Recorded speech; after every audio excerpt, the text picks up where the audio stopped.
What's up, everybody? Today we're going to be looking at another inexpensive mod for your truck or even any other vehicle.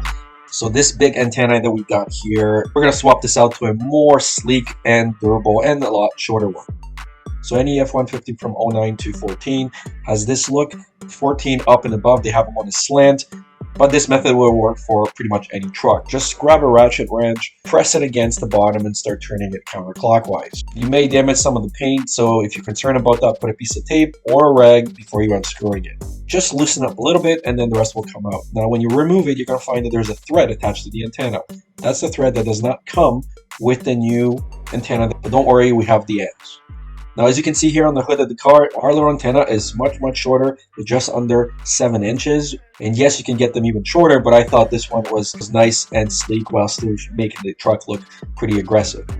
Now, with this antenna, you're going to find 3 additional threads. One of them will work for your truck or vehicle. So pick the one that screws in and is nice and tight and screw that in into the antenna itself.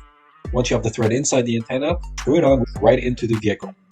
Just tighten it up until you can't go anymore, and there you have it. Nice, durable, and still flexible.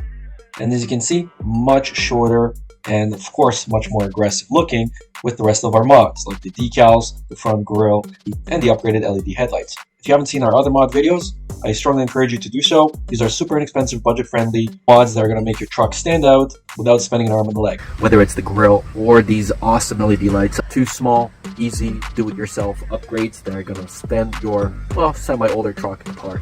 That's the video. Thanks for watching. See you guys in the next one.